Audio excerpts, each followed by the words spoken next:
Bueno, dicho esto, quiero saludar a nuestro primer invitado, el ex congresista y analista político Juan Cheput, que ha venido con nosotros para hablar un poco de el gobierno y el Congreso, que están desbordados con el crimen.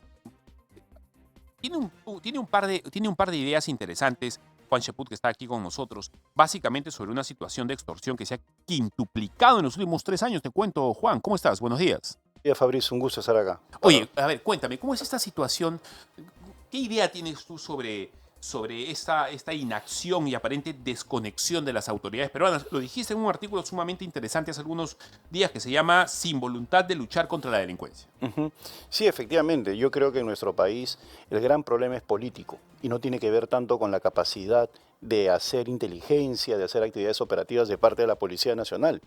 Los hechos saltan a la vista. El último fin de semana hemos visto cómo los cuadros técnicos de la policía en conjunto con los Estados Unidos que han manifestado, y los norteamericanos no van a venir a manifestar gratuitamente ni por sobonería, lo que han dicho, que se han quedado asombrados del nivel técnico, ¿no?, y de inteligencia del policía peruano para desarticular a un sector del Tren de Aragua vinculado a trata de personas. Esa noticia que salió un día después de mi artículo, o el mismo día, si mal no recuerdo, el día viernes, demuestra que en nuestro país el poder es político, el problema es político. O sea, es Dina Boluarte, es el señor Juan José Santibáñez.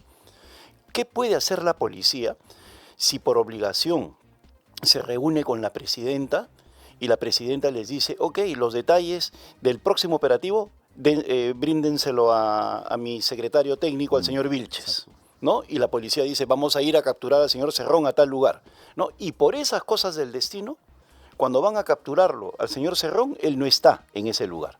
¿Qué podemos hacer? Igualmente, ¿qué puede hacer la policía cuando tiene un ministro que está feliz comprando patrulleros, fusiles y motos, cuando no se necesita eso, sino instrumentos de inteligencia? Está clarísimo, y lo dicen los técnicos norteamericanos, la propia Policía Nacional del Perú, que el principal cuartel de la delincuencia organizada son las cárceles. Eso está escrito, no es un descubrimiento. Entonces, ¿qué vas a hacer? ¿Vas a meter los patrulleros dentro de la cárcel? Si más bien se ha adaptado la delincuencia organizada a utilizar los recursos que le da la cárcel para poder captar nueva gente, tener vínculos con nuevas bandas, poder reunirse 24 horas al día, los 7 días de la semana y poder articular los planes que se le da la gana. Por eso hay que aislarlos. Se acaba de descubrir en Chayapalca, un lugar donde se supone que están aislados, se acaba de descubrir instrumentos electrónicos, tecnológicos, que les permite a ellos comunicarse desde Chayapalca con el exterior. Entonces, acá el problema es eminentemente político y no hay voluntad política ni del presidente del Congreso, hay que decirlo con todas sus palabras, porque también tienen cola larga en el Congreso con el tema de la señorita Andrea Vidal, ni desde el gobierno, por el tema de Jaliwarma fundamentalmente, y del propio Juan José Santibáñez. Entonces, si no hay voluntad política, va a ser muy difícil que se pueda derrotar a la delincuencia. A ver, ¿y cuáles serían las soluciones que tú prevés o entiendes que deberían ser desde tu experiencia, Juan? Mira, desde el punto de vista operativo, un nuevo ministro del Interior. ¿Por qué? Porque por mi experiencia yo he trabajado también en el Ministerio del Interior, he sido jefe del gabinete de asesores en una oportunidad, en mi juventud, y por otro lado he Que tenido... no está muy lejos, eso ha sido No, hace aquícito recientemente. nomás. Y por otro lado han sido alumnos míos en el CAEN, altos oficiales de las fuerzas policiales y fuerzas armadas. En primer lugar, lo que significa la conducción política, tener las políticas claras, ¿no? Es decir, el cambio de ministro.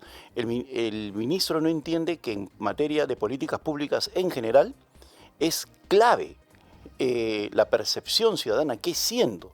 Si en estos momentos hay un terremoto y tú y yo nos salimos corriendo, vamos a contribuir con el pánico de todo el mundo. En la casa de uno, si un padre de familia le dice a sus hijos cálmense, ya va a pasar, contribuye a la calma, a la seguridad, a que baje la percepción de un fin lamentable y pueden salir a las calles, ¿no? Entonces, igual, si tienes un ministro nervioso, preocupado de él, que no transmite confianza, que no tiene autoridad, que se está diciendo y desdiciendo permanentemente, la ciudadanía por eso le otorga un 3% de popularidad. No cree en él, no le interesa lo que diga. Y la principal demostración, conferencia de prensa, 5 de la tarde, horario premium, no voy a denunciar a la fiscal de la Nación, ¿no? Le exijo a la Junta Nacional de Justicia que la destituya.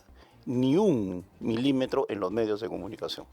A ver, Juan, Ese es Juan José Santibáñez. Juan, acabas de mencionar algo, vamos a ir por partes con el tema de las cárceles, y es interesante.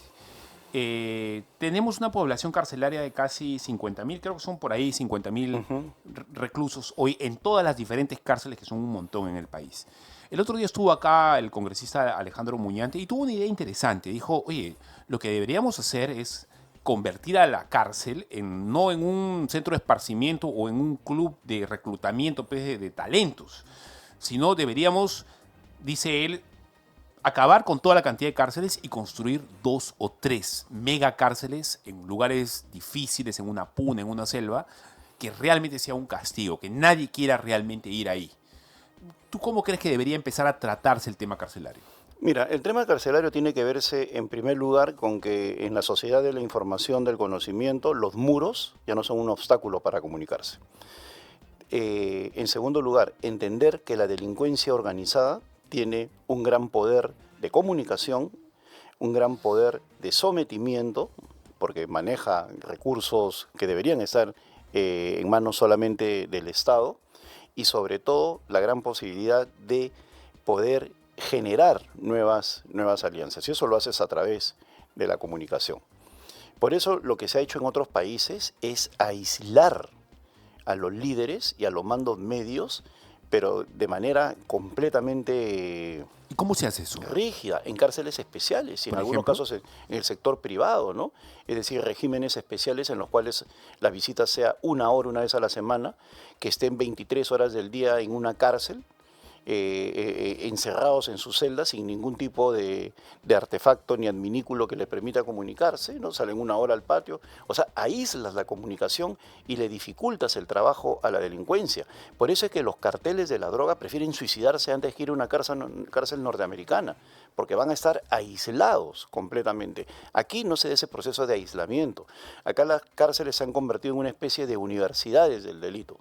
Es decir, cuando llega un recluso, un delincuente con otro know-how, con otra forma de hacer las cosas, contribuye. Eso es lo que pasó con el sicariato. Cuando vino el sicario colombiano que asesinó a la señora Pfeffer, se le metió en la cárcel de San Juan del Lurigancho y empezó la hora de sicarios. ¿Por qué? Porque el sicario se convirtió en una especie de referente cuando no quería decir quiénes lo habían contratado. Y luego vino una frase que en su momento generó pues escozor en todo el mundo, ¿no? Yo soy parte de un negocio y no puedo decir quiénes me contrataron, porque es un negocio. Las organizaciones criminales están en aquellos lugares que les permiten tener un mercado, y acá en el Perú les facilitamos todo. Por eso es que un sujeto hace poco quería ser deportado. No, a mí no me manden a Colombia ni a otro lugar, mándenme a Perú, porque acá tienen facilidades para todo. Mira, yo estudiaba en Colombia cuando estaba completamente prohibido que 2 personas vayan en una moto. Y cuando toda persona que iba en una moto, inclusive los motociclistas de la Harley Davidson, tenían que tener su placa en el pecho y en el casco. Y todo el mundo se alineó, porque el gran problema era el sicariato, que ya no lo es en Colombia.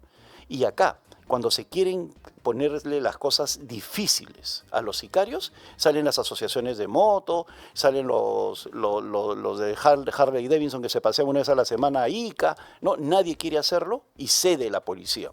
¿Por qué? Porque no hay fuerza política, porque contribuimos a brindarle a los delincuentes todas las facilidades. Hoy día venía un señor taxista y me decía el pánico que siente un taxista cuando se para una moto al costado. Y los pasajeros, ¿no? Que se ha generalizado en el Perú. Y más si van de a 2. ¿No? Un pánico generalizado en periodistas, en personas. Eso es verdad. Lo que tú estás diciendo es verdad, Juan. Claro, entonces, ¿y qué pasa? Cuando hay alcaldes que dicen que no vayan 2 personas en una moto, salen las asociaciones de Harley Davidson, ¿no? Porque se quieren ir a Paracas o al sur, a la playa, que no queremos esto, y ganan en ese propósito, ¿no? Entonces, no contribuyen con lo que plantea la policía. La policía no quiere más fusiles, comprar fusiles quiere Juan José Santibáñez. La policía quiere inteligencia, quiere discreción. Hay muy buenos oficiales, muy buenos, que están hartos del ministro que tienen. Entonces, acá, mira, cuando se derrotó a Sendero Luminoso, tú no veías a Quetín Vidal dando conferencias de prensa. Tú no veías a Benedicto Jiménez, ni siquiera lo conocías. Y empezaron a desarticular los mandos medios y luego llegaron a la cúpula. Acá tienes un señor que se pasea en Ica con 200 policías a las 5 de la tarde, a las 5 de la mañana, hace su show y a las 7 de la noche meten una bomba por donde se paseó, ¿no? Entonces obviamente la gente se va a burlar de él. Pero ¿cuál es el problema? La presidenta de la República que no lo cambia y el Congreso de la República que tiene a personas que lo blindan. Y en lo que dice el señor Alejandro Muñante, el congresista Alejandro Muñante, mira, yo estoy de acuerdo con la actitud que él tuvo, que ha sido clave para poder insistir en la ley que devuelve pues, la posibilidad de detener a alguien que no haya, que en momentos de no flagrancia, ¿no? Eso es clave. Pero ¿por qué no impulsa ahora la recolección de las 78 firmas? Falta eso para complementar el trabajo, porque el Perú no resiste esperar hasta el 6 de marzo. ¿No? O sea, todo este tiempo, si en estos momentos un delincuente es capturado y no ha sido en flagrancia, un buen abogado lo va a liberar. ¿No? Va a decir, no señor, el señor está en flagrancia, usted no tiene derecho a detenerlo, y va a salir. Entonces la policía se siente frustrada. No por culpa de los fiscales, que quede claro, no por culpa de la policía, por culpa de la ley y de malos abogados que se prestan a defender a los delincuentes. Ahora, ¿la ley qué significa? ¿Que el Congreso tiene que hacer su parte cómo? Recolectando las 78 firmas, pero dime tú, ¿quién es el congresista que lo está liderando? ¿Quién? Ninguno.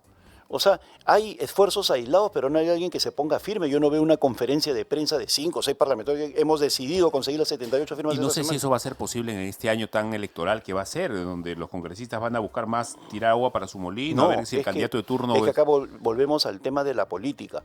¿Cuántos parlamentarios tienen carpetas fiscales? ¿Cuántos parlamentarios tienen temor de ser capturados?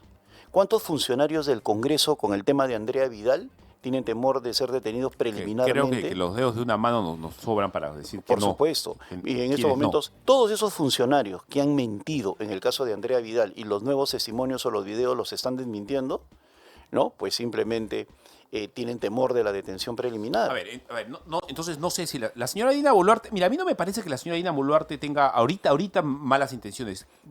Me pasan todos los días. Yo no tengo nada a favor de ella, la verdad. Yo no soy de la ideología de ella, por supuesto, pero...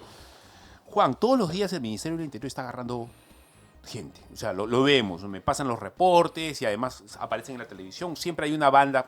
Lo que pasa es que deben ser tantas y las cabezas deben ser tantas que debe ser un poco complicado acabar con todas. ¿Cómo estás viendo la actitud? ¿Crees que hay intenciones pero no saben cómo? ¿O crees que no hay ninguna intención y lo que estamos viendo simplemente es una No, definitivamente hay pantomima? intenciones, pero es como que yo le diga a mi hijo que nunca ha entrenado, córrete una maratón, pues, ¿no? O a alguien que no sabe nada de física que me interprete la física cuántica. El problema es a quién decides que sea el ministro del Interior. No necesitamos voluntarismos. Pero da la impresión que esto va a continuar así hasta el 26. ¿Ah? Ah, bueno, pues No sé entonces si- la responsabilidad de la señora Boluarte si eso se agrava. Y la responsabilidad de la señora Boluarte va a ser cuando empiecen a matar a más periodistas que ya están saliendo. Yo soy un consumidor de política y me entrevistan de casi todo el Perú. Sí, claro. Las amenazas a periodistas en las regiones es impresionante. En el norte, sobre todo en el norte del Perú, en lugares donde hay minería ilegal, van a pasar a seguir asesinando periodistas y luego el siguiente paso es candidatos que estén en contra pues, de la minería ilegal o en contra del narcotráfico. Entonces, si no se controla esto ahorita, puede crecer exponencialmente. Y tenemos un primer ministro voluntarioso, pero que no da para más. Se nota en sus palabras, es una persona que está acorralada por sus propias... Tiene temor después de que salga lo que dicen en los audios. A ¿no? ver, permíteme que te haga esta pregunta tan lejana en el tiempo, pero es que la verdad yo tampoco creo que... Yo creo que la señora tiene buenas intenciones, la señora Boluarte. Quiero pensar que el ministro del Interior también, sino que le faltan manos. No me cabe en la cabeza que esto lo estén haciendo adrede, pero me da la impresión de que la cosa de la inseguridad no sé si va a mermar, va a decrecer No, sí, yo sí hasta creo el que sí. 26. ¿Cómo Mira, tiene que ser el próximo ejecutivo? Mira, en primer lugar, situaciones peores que la que tenemos la ha tenido El Salvador y mira lo que hizo Bukele, ¿no? Ya, El pero mismo caso Bukele de sí se Chile. quiso comprar un pleito, pues que no sé si acá. No, lo que es decisión política. Sí, claro. Ya, entonces, hay adagios, ¿no? Bíblicos que dicen, pues, ¿no? De buenas intenciones está empedrado el camino al infierno. Puede tener buenas intenciones, pero eso no vale, pues, en materia de política pública. En materia de política pública tienes que tener la convicción, la capacidad de un conjunto de ministros que permitan generar el bienestar ciudadano. Y la señora Dina Boluarte no puede encapricharse por una función de Estado en mantener a una persona que ha demostrado incapacidad para el puesto y en el cual la gente no cree. Las encuestas de ayer en 2 medios de comunicación lo señalan así. Casi el 90%, hasta más, lo rechaza. A ver, tengo una cifra que seguramente vamos a compartirla y que es interesante para ver cómo ha cambiado anualmente la cantidad de denuncias que hemos tenido. Estamos con Juan Cheput, analista político, excongresista, 10:26 aquí en Hora Punta, en Betel Radio 100.1 FM. Juan, en el 2016 se registraron 5.883 denuncias. ¿Ok? Esa era más o menos la ratio, porque en el 2017 bajó un poquito, 5.200. En el 2018, 5.100. Íbamos para abajo. En el 2019, 5.172. En el 20, durante la pandemia, ascendieron un poco a 2.800. Te estoy hablando de denuncias por extorsión, o sea, extorsionadores. En el 22, de 2.800, que habían sido en 2020, aumentó drásticamente a 12.000. 12.070. En el 23 esto se duplicó, prácticamente se duplicó, 22.400 denuncias. Hoy no tenemos la data actualizada, porque eso se va a actualizar seguramente en breve al 2024, pero o sea, ya estamos en 30.000, no sé, por lo menos. Claro, mira, ahí hay varios factores. Uno es el crecimiento económico. Somos el país, uno de los países más inseguros del mundo ahorita. Claro, estamos en el puesto 10. Uno es el crecimiento económico. El crecimiento económico hace que haya más emprendedores. Lamentablemente, la gran mayoría de emprendedores es informal, es decir, trabaja en efectivo. La extorsión no se hace en persona. Yo no me presento y te digo, Fabrizio, quiero que me des plata. Te mando un WhatsApp o te llamo por teléfono o contacto con un familiar, pero siempre por mecanismos electrónicos. El pago no se hace en persona, como era antes, ¿no? Es decir, déjalo en tal poste del parque tal con una bolsita. No, me yapeas a un número que luego desaparece, ¿no? O me mandas el dinero a tal cuenta, etcétera, etcétera. Es decir, hay un nivel de sofisticación electrónico difícil de generar trazabilidad. Por eso es que se requiere inteligencia. Y por otro lado, antes no llegaban al desenlace mortal. O sea, decían que te iban a matar, pero no mataban. O simplemente te amenazaban o te secuestraban, pero no te iban a matar. Hoy día te matan simplemente porque los miraste y los puedes identificar, ¿no? Es otro tipo de violencia, lamentablemente, importada. Por lo tanto, las formas de enfrentarlo son otros. Son fundamentalmente en base de inteligencia y a romper la cadena de mando. Así de simple. Uno no puede subestimar lo que están haciendo esos tipos con acceso a explosivos. Y además ellos saben perfectamente que el objetivo es sembrar terror. Ahorita están avaliando una combi, mañana van a tirar una granada, acuérdate.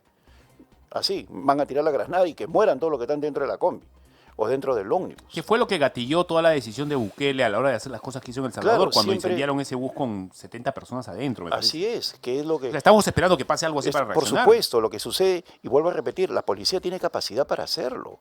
Lo que pasa es que la policía no tiene marco legal por culpa del gobierno y del Congreso de la República, hay que señalarlo, y no tiene fortaleza política por un ministro que ha demostrado que no da la talla. Ahora, ¿necesitamos un Bukele peruano? ¿Qué necesitamos? Mira, las características de la democracia peruana son completamente distintas a la de El Salvador, demográficamente, la geografía política, todo. 100 ¿no? veces más grandes. Además, el Perú tiene mayor cantidad de fuentes, de unidades de negocio, ¿no? De la delincuencia organizada. Tiene la tala ilegal, el contrabando, la prostitución, la minería ilegal, la pesca ilegal, ¿no? El narcotráfico. Y perdóname, sin pensar en los nuevos métodos o modos de delitos que va a traer, por ejemplo, algo como el puerto de Chancay o como el avance de la inteligencia artificial. Mira, los delitos digitales todavía no los hemos ni empezado a entender. Me alegra mucho que plantees eso. Lamentablemente acá en el Perú estamos en el mundo, pues, el mundo ideal. ¿Cuál ha sido la mayor inversión china en los puertos que están vinculados a ese país, ¿no? En Asia, en el Asia del Pacífico, o de lo contrario en otros lugares de África? Los casinos y los hoteles de mala muerte. Y no lo digo yo, lo dice un artículo de la Deutsche Welle, la agencia de noticias alemana, de información alemana, que no la vamos a tildar de caviar. Sí, claro. ¿No? O sea, donde dice lo primero que llegan son los casinos, ¿no? Y en nuestro país todo es reactivo. Hemos sido motivo de burla en las últimas 48 horas cuando decimos, hemos invertido $2.000 millones en un aeropuerto al cual no puedes llegar. ¿no? No hay puentes y muestran el río y el terminal, para los que nos están escuchando, va a estar donde ahorita está la Virgen de la Perla, ¿no? Esa virgen gigantesca que está ahí va a estar el terminal del tren eléctrico, y de ahí que quieren que camines 3 kilómetros o hasta donde está el nuevo aeropuerto, o Eso es un casi tema, 4. es verdad lo que estás ¿Por qué? diciendo. Porque no hay planificación. Tenemos un puerto como el de Chancay que no puede funcionar porque no tiene autopista, no tiene trenes, tampoco ha habido planificación. Recién ahora el alcalde conforma un consejo consultivo cuando ya está el puerto, cuando debería ser antes, ¿no? Que solamente va a servir para publicidad política de algunos allí, ¿no? Pero no va a servir para nada en esencial, ¿no? O sea, siempre hacemos las cosas sin planificación y somos motivo de un desorden mundial. Tenemos un ministro de Transportes que dice, inauguramos el 19 de diciembre, no, a fines de enero, ahora en marzo, y ya nadie le cree, que no ha hecho la infraestructura necesaria, pero sin embargo se mantiene en el gabinete. Entonces, yo soy de los que sostiene que lamentablemente esto sucede cuando no hay control político. ¿Por qué? Porque la gente se puede equivocar y se equivoca cada rato votando. Pero ¿quiénes son los que tienen que corregir ese error? Los ciudadanos no. Para eso eligieron representantes, sus representantes. Y sus representantes en el Congreso son los que tienen que decir, usted está trabajando mal. Entonces, cuando yo veo en las redes que uno, por ejemplo, dice, qué pésimo Boluarte, adelanto elecciones, le contestan, pues, le contestan algunos por ahí, chúpatela, pues, ¿no? ¿Para qué votaste por ella? ¿No? Exacto, Aguántate sí. ahora, ¿no? Sí, sí, sí. Eso es ridículo, porque un ciudadano puede equivocarse, pero los que corrigen el error son los congresistas. Están entonces, ¿qué puede pensar un ciudadano si los congresistas que tienen que corregir ese error, o sea, los fujimoristas, los de APP, los de Renovación Popular, los de Avanza País, son parte del gobierno? ¿Es culpa del ciudadano? No. El ciudadano votó por opositores que los están traicionando. El ciudadano no votó por gente para que gobierne con Dina Boluarte. Keiko Fujimori no cumple su papel de opositor. Rafael López Aliaga no cumple su papel de opositor. El señor Hernando Soto desapareció del mapa. César Acuña, ni que hablar, es el principal... Pero asegúrate que para las elecciones van a volver. La señora Verónica Mendoza, Hernando de Soto, todos esos van a volver para las elecciones. Bueno, ¿no? sin ninguna duda. Y el pueblo de repente se equivoca de nuevo, ¿no? Entonces hay que analizar trayectorias y entender lo que están haciendo en estos momentos. Eso sucede, mira, yo hablaba con unos amigos de Columbia University hace poco, peruanos allá, y me decían, Juan, habían escuchado unas declaraciones mías en el sentido que el gran problema es el Congreso, creo que salió en Expreso, y me decían, tienes toda la razón, y que no se den cuenta de eso. O sea, eso sucede cuando tú no tienes el mecanismo fiscalizador por excelencia que esté operando. Es tan claro como eso. Sí, es verdad. Con un opositor para las cosas. Lo que pasa es que esto ha llegado a un nivel tal, Juan, que no se va a acabar, aunque ciertamente lo pueden hacer bien, pero con acabar con ciertas banditas y sacar ciertos cabecillas y gente tirada en el piso, etc. Mira, por tiene que ejemplo, acabar con soluciones de fondo. ¿por qué crece Carlos Álvarez? Y yo lo he dicho públicamente. Carlos Álvarez me cae bien, pero no es... No, pero yo estoy hablando con absoluta objetividad. No sé si está capacitado, ¿no? Para no, yo no he dicho que esté capacitado. ¿Sí, no? ¿Por qué crece? Porque simplemente su tema es la seguridad. Mira, Philip, ¿no? Más bien le haría a Philip que rodearse de 7 personas, alcaldes, que él se compre el pleito de la seguridad. Y te digo porque yo estoy interesado en que la derecha prospere. A mí me gustaría ver en el debate a los Chavín de Huántar. Me gustaría ver en el debate a la gente que ha vencido. Pero mira, yo ya no confío en los Chavín de Huántar. Mira lo que han hecho, el papelón que hacen en el Congreso. Hay gente adentro que no tiene, no está en la escena pública, que es muy pensante. Está bien. Pienso en varios que no los conoce la gente. ¿Cuál es el gran problema de los generales? Que son excelentes generales, excelentes hombres de armas, grandes oficiales que no pongan en cuestión, pero no son políticos, pues. Porque una vez que están en el Congreso, hacen espíritu de cuerpo y no fiscalizan a nadie. Es que este no es un problema de los políticos. Este es un problema, primero, de la gente que va a hacer las leyes, que seguramente deben ser yo sí creo que es un tema de política. Total. Y es un tema de gente que sabe cómo acabar con la inseguridad. No, mira, estamos viviendo las consecuencias de lo que ha hecho Vizcarra en el 2017 con el Congreso que se chupó, al cual pertenecía, habían 73 parlamentarios fujimoristas que se chuparon con la arremetida de Vizcarra, ¿no? y sacaron estas leyes adelante. Haber sacado a la política del Congreso nos está llevando a esto. O sea, mira, uno se pone a pensar, ¿tú crees de que este ministro, mira, no voy a hablar en primera persona, ¿tú crees que este ministro Santibáñez o el señor que se ha ido a Francia ahorita, Adrián Sen, como si todo estuviera de maravillas acá en el Perú, el premier se ha ido a Francia hace una semana, ¿tú crees que podría hacerlo con un bitocho en el Congreso? ¿Tú crees que podría hacerlo con un Jorge del Castillo, un Mauricio Mulder? ¿O con el que habla? Ni pensaría Sí, en claro, ese. sí, pues, obviamente ¿Me tendría la entiendes? espada de Damocles arriba, ¿no? O Pensando sea, en que esto se va. o sea, ¿qué le hubieras dicho? Oiga, señor, ¿acaso el Perú es una fiesta para que usted se vaya a pasear a Francia? ¿Qué va a hacer que en un congreso de inteligencia artificial? ¿Qué tiene Mira, que hacer? ¿Va a volverse tuitero, estoy de acuerdo tiktokero? contigo. No, O sea, el premier, el gran coordinador, se manda a mudar una semana de viaje a Francia en esta semana. Y el Congreso feliz de la vida. No, pues. entonces El problema es el necesitamos Congreso. un Bukele. O alguien como Bukele, ¿no? A la peruana, con características peruanas. Yo creo que en el debate puede salir, pero la gente va a medir mucho. Mira, una de las cosas que se olvidan los candidatos hoy es que están midiendo el proceso electoral con parámetros del siglo XX, ¿no? Por ejemplo, Es decir, ¿en qué sentido? En el siguiente. Por ejemplo, López Aliaga, ¿no? Seguramente Rafael está pensando, y mañana es su cumpleaños, ¿no? De repente él está pensando, en los últimos 3 meses me vuelvo opositor. Él cree que las redes sociales no le van a recordar todititito el apoyo que le ha dado Dina Boluarte a Santibáñez en estos días. O sea, pero se lo van a sacar todos los días. yo creo que lo que le van a terminar sacando a mi tío Porky si es que no hace algo es el asunto de la Lima del siglo XXI, el potencia mundial. Todo eso. Eso sí, pero, o sea, pero yo estoy hablando específicamente del... Pienso como reportero que va a armar la nota, Claro, te voy a sacar todos tú los bytes piensas donde tú dijiste de que Lima iba a manera hacer más eso. holística, ¿no? Tú piensas de manera más integral, yo pienso de manera más pequeña, más política, ¿no? Exacto, O sea, por tu expertise. más sectorial, ¿no? O sea, ¿por qué? Porque él está apoyando. Entonces el tema de la seguridad va a ser tema de bandera. Cuando él diga, vamos a hacer que la seguridad sea el principal. Oiga, señor, ¿usted no apoyó a Santibáñez? ¿Acaso usted no dijo que lo quería condecorar? ¿Me entiendes? Ese es el error que están cometiendo todos estos señores. ¿Por qué? Porque no tienen vocación de poder. A ver, vamos a tener en breve al señor Isaac Humala que va a venir acá al estudio, seguramente ya está en camino. ¿Y por qué te traigo esto al tema? Porque en la cabeza de mucha gente, sobre todo en el interior del país, un saludo para mis amigos y mis hermanos que están por allá, la audiencia ha crecido bastante, Betel, hemos triplicado el número, te cuento, No, desde, no lo desde dudo, hace 2 o 3 meses. Cuando le dije al señor taxista que me venía para acá, me dijo, yo lo escucho. Sí, Y sí, también sí, le gusta los escuchan también mucho, le gusta de la verdad. música en la Y en tarde. provincia bastante. Sí. Bueno, mucha gente está viendo que este próximo Bukele, puede ser algunos que tú has mencionado, ¿no? Puede ser, no sé, hay uno por ahí, hay otro por allá, etcétera. Pero también aparece el nombre de Antauro Humala. Es más, Antauro Humala ha dicho que está muy a favor de Bukele e incluso ha dicho el señor Isaac Humala que le gusta mucho Trump. A ver, podría ser en términos de inseguridad, no en términos económicos, ¿ok? No lo que quiere hacer con la economía, etcétera, sino en términos de inseguridad. ¿Qué te parece lo que está diciendo Antauro Humala? Pero no te das cuenta, bueno, te das cuenta en el momento que planteas la pregunta, pero mira, analicemos el fenómeno Antauro Humala.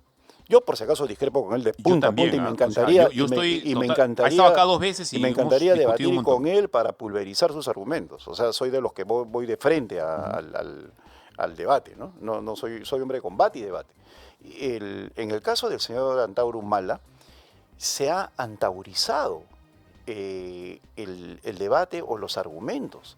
Ya no es el único que dice que va a fusilar, ya no es el único que plantea la pena de muerte, con excepción del tema de los presidentes, que eso sí es exclusividad de Antauro Humala. El fusilamiento, la pena de muerte a los corruptos, etcétera, etcétera, es algo que ya está en boca de otros candidatos, como por ejemplo de Carlos Álvarez en la entrevista El Trome, ¿no? Y es por eso que digo, no es tanto la parte pintoresca, es lo que sucede en cualquier sociedad. Hace 4 siglos, en este libro maravilloso de Hobbes, El Leviatán, Thomas Hobbes dice con absoluta claridad, en el desorden... Hermano, puritano. Puritano, muy bien, muy bien. Hermano, por favor. Bueno, entonces, que lo lean todos los hermanos a Hobbes. Sí. Mira, él dice, en el desorden, en el caos, el pueblo busca el tirano. Es decir, cuando hay descontrol como hay ahorita, el que ponga mano dura. ¿Por qué? Porque la gente prefiere la mano dura al caos. Y es por eso que Fujimori tuvo 95% de popularidad en algún momento y ganó las elecciones con casi 80%. ¿No? O sea, en el 95%. Porque la gente busca al tirano y lo perdona, ¿no? Cuando pone orden. En este momento de descontrol, donde la gente mira así, ¿no? Dina está haciendo las cosas mal porque lo siente. Puede tener voluntarismo, el señor Santibáñez no da la talla, ¿no? Puede ser empeñoso, sale todo sudoroso, pero no da la talla. Entonces sale uno que dice hay que poner orden así, asá y asá. Bueno, pues empiezas a mirarlo. Y eso es lo que pasa con Antauro, con Carlos Álvarez y los que están planteando el tema de la seguridad. Y es por eso que están entre los punteros de la encuesta que ha medido intención de voto presidencial. Está Keiko y un poquito más lejos, Keiko simplemente por el logo, y luego viene pues Rafael, Antauro y Álvarez, en ese orden exactamente. Bueno, Antauro no lo han medido, pero tendría una intención de voto de repente mayor. Ahora, Antauro Humala probablemente no vaya para la presidencia, es lo más probable, aunque ciertamente el señor Isaac Humala considera que sí, ya se lo voy a preguntar. Pero Antauro Humala en el Senado. ¿Te imaginas ese Senado con Antauro Humala y con Vladimiro Montesinos también metido ahí adentro? Bueno, Vladimiro tiene suspendidos sus derechos políticos, ¿eh? Todavía ¿Seguro? no puede, claro, él tiene condenas acumuladas. A los 80 años él va a salir, entiendo que... No se ha dado la ley todavía. No se ha sacado la ley. Ahora, más allá del tema, ok. No sé si estoy tan de Pero acuerdo podría- contigo. Creo que sí podría por esta ley que indica que si una persona, el TCR lo acaba de decir, bueno, lo acaba de decir respecto de un candidato en la mar, pero por jurisprudencia me dice alguien por ahí que sí se podría aplicar también. Es esta, si se considera que ha sido rehabilitado, es decir, si cumplió su condena, sí podría acceder a postular, en fin.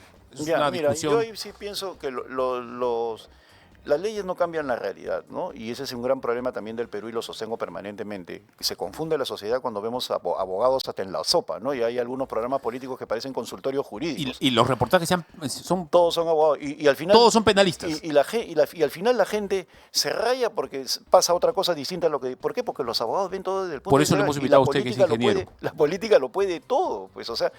A mí me decía Carlos Ferrero, el fallecido Carlos, el lamentablemente fallecido, me decía, el Pleno lo puede todo, la política lo puede todo. Entonces, tú a veces ves que hay gente que dice, no, no puede. Mira, en el caso del señor, ¿por qué está haciendo campaña Martín Vizcarra a pesar de que técnicamente está suspendido por el Congreso? Los abogados dicen, no puede ser candidato. Bueno, cuando el Jurado Nacional de Elecciones se enfrente a una popularidad de 15-20%, y tenga que definir si es candidato o no, vamos a ver quién va a ganar. Lo que dicen los abogados en los consultorios jurídicos, que son lo que se ha convertido ahorita los programas políticos en la noche, o lo que diga una manifestación de personas. Entonces, Martín Vizcarra está apostando a eso, a lo mismo está apostando mal, y por si acaso, han salido también juristas a decir, no puede ser candidato al Senado el señor Antauro Humala. Y yo he puesto en un artículo de la semana pasada, anterior al que tú has mencionado, el título de mi artículo es El senador Humala. Que te lo consiga tu producción. ¿Cómo va a ser ese Senado con En el- Humala metido ahí adentro? Es ¿Cómo que lo mira, prevés?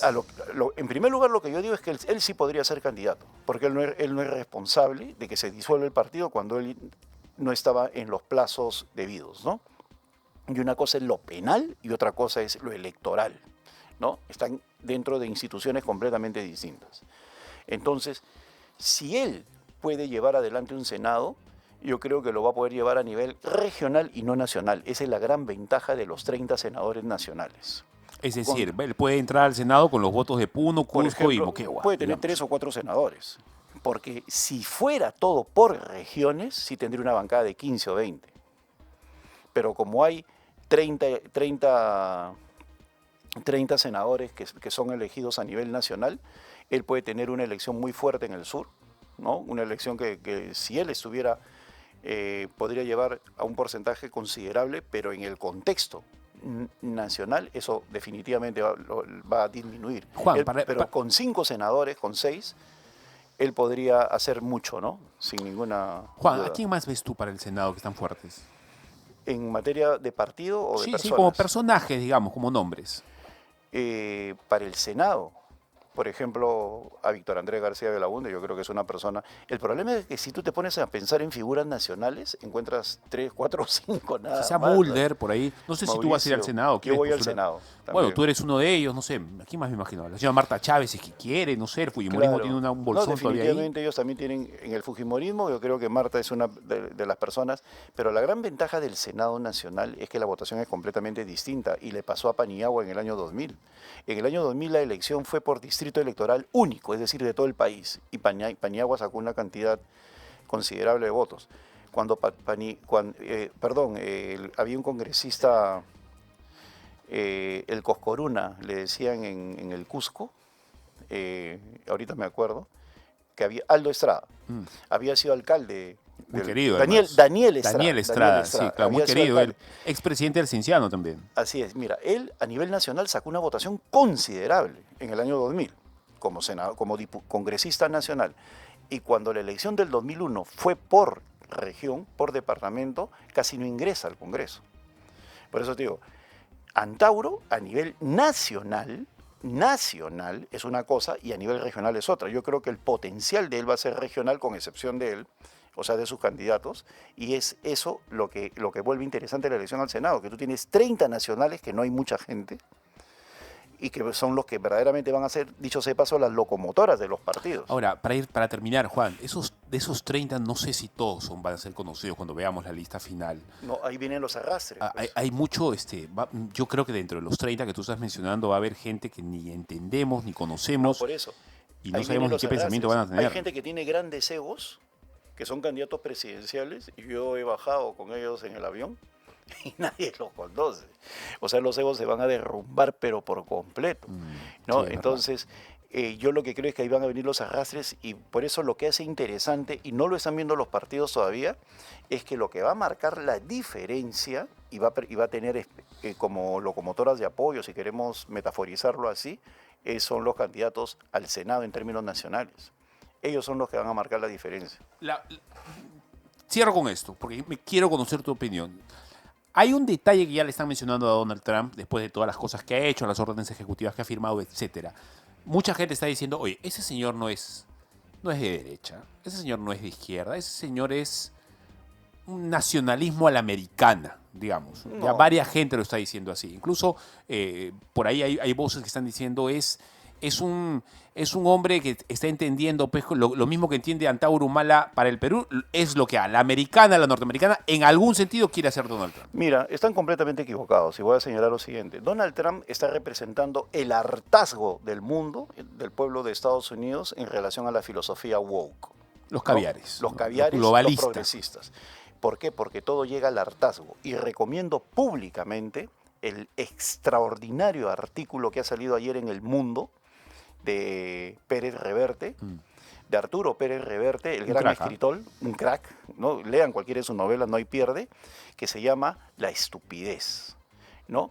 Y donde explica el fenómeno woke como la gran estupidez del mundo. Dice, recordar otro artículo de Pérez Reverte, perdón, solamente paréntesis, que escribió, esto es la yihad, idiotas. Así es, no, y mira, y él dice lo siguiente, cosas así, cosas nobles, como el feminismo lo han transformado pues, en una persecución, los géneros lo han deformado. O sea, tú no puedes decirle a un sujeto de 1,70 m y 17 años delincuente porque según ellos es un niño, ¿no? O sea, tontería, o sea, un tipo de 1,70 m, 17 años, que mata, hay que tratarlo como niño. Sí, claro. No, eso dice la gran estupidez de los woke. Y él justifica el crecimiento de la derecha como consecuencia de la forma como han degenerado los conceptos en los últimos 20 años. Es un artículo extraordinario que ha salido ayer, ¿no? Bien, Juan, ha sido muy amable, como siempre, Gracias. es muy instructivo para nosotros cada vez que vienes. Muchas gracias. Muchas gracias, un placer. Que Dios te bendiga y que te dé sabiduría y te siga guiando. Muchas gracias. Gracias, Juan.